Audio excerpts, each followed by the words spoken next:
Hello everybody, I'm TychoCelchuuu and this is a special dual cast. Not a dual cast, it's a dual screen cast. Lollybo and I played a couple games and we both recorded ourselves. I am on the left, I'm playing as Germany, and Lollybo is on the right, playing as Russia. And so you can see both our perspectives as we fight this battle, and hopefully it will be very interesting, or at the very least very annoying for some people.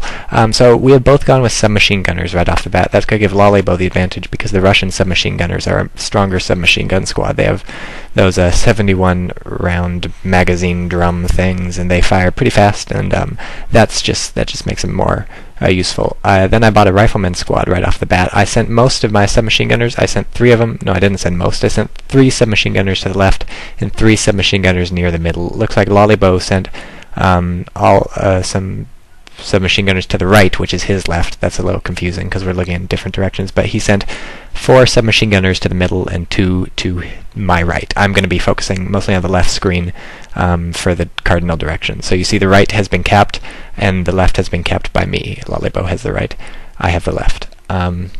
And now he's looking in the middle. He's tossed some smoke grenades in the middle, and you can see on my side, on the left-hand side, I can't see into those smoke grenades, although now I can because someone's firing out. And as he fires out of the smoke grenades at my man who is running across, my other 2 men who I set up to cover him shoot and kill Lollybo's man. So that's a good strategy if you ever have to cross an open area. You set up some infantry to provide covering fire, and then you run the rest of the infantry across, and then the guy providing covering fire will keep you safe. Now Lollybo has just bought a T-26 you see on the right. That's a tankette. I have nothing that can damage that unless he gets close enough to my submachine gunners for me to toss a anti-tank grenade. Here comes the T-26. You look on the right, he's direct controlling it, getting ready to fire.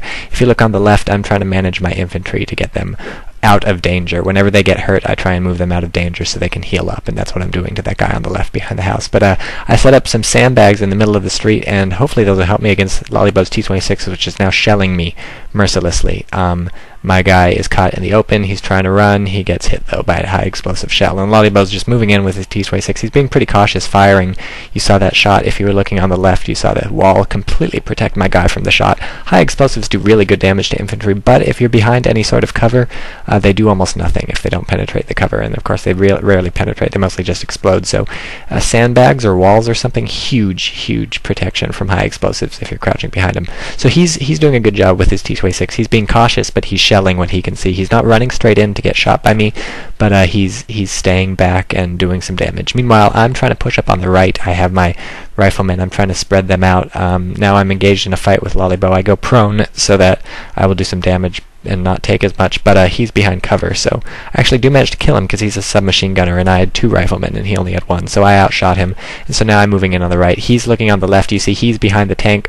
He's not looking anymore, but we were both looking at the same point. Now he's sending over his T-26 to try and head me off, and so I figure now's a chance to move in on the middle. I also have a rocket launcher dude who I bought to deal with the T-26. I'm moving him up kind of to the right, and now I'm tossing a grenade behind this tank. You see on Lollybo's screen he's not watching, he doesn't see the grenade, and kaboom, it explodes right as he looks over. There was no one behind the tank though, so that was not a win for me. Now here comes my rocket launcher dude. You see Lollybo's not looking at the rocket launcher dude, he's busy tossing his own grenade. I don't see it coming.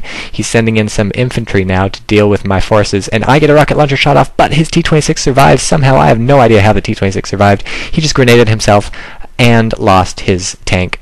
His tank got rocket launchered, engine on fire, shoots my rocket launcher guy, unfortunately, but it was worth it because I took out his tank. So now he's moving in on my point. You see on the right-hand side of the screen, he's sending some infantry there. I do have people guarding that point, but I'm not looking at it. They toss their own grenade of their own volition, but I'm still busy looking at this point, which I am taking from the Lollybo. So you can see how our attention is divided. He's looking at one point and taking it, while I'm looking at the other point and taking it. So it's kind of a flip-flop going on here. And now he's busy in the middle looking, but there's nothing going on in the middle you can see from my screen, so he's not going to see anything there. And so now he's back, he's noticing that I'm taking this point, and he's like, uh-oh, what am I going to do? So he notices just now that I tossed a grenade, manages to toss a grenade back, and that was an AT grenade, so I take some big damage. Luckily I have a rifleman who is near the point, and he's ready to cap. So now I notice he's taken this back, so I send in my reserve submachine gun infantry who I had behind the point to take it back, and I figure now's the time to roll out the heavy guns. And I buy a Panzer I. In retrospect, probably should have bought a Panzer II. Panzer I only has MG-34s. Panzer I is like the wimpiest tank in the entire world. That was built before the Germans knew what tanks were. So But of course, its chief advantage is that it has armor, and it's so very, very, very hard for infantry to deal with it. They need some sort of AT weapon. And you see I'm moving in on the middle too, so I'm hoping my Panzer I is just going to have enough resiliency to kill infantry, and I'm just hoping a vehicle doesn't show up, because the Panzer I is just an anti-infantry thing. So now we're both looking in the middle. Lollybo's got his defenses set up, and you see me trying to sprint some infantry into the middle and establish a foothold, but I'm really getting owned.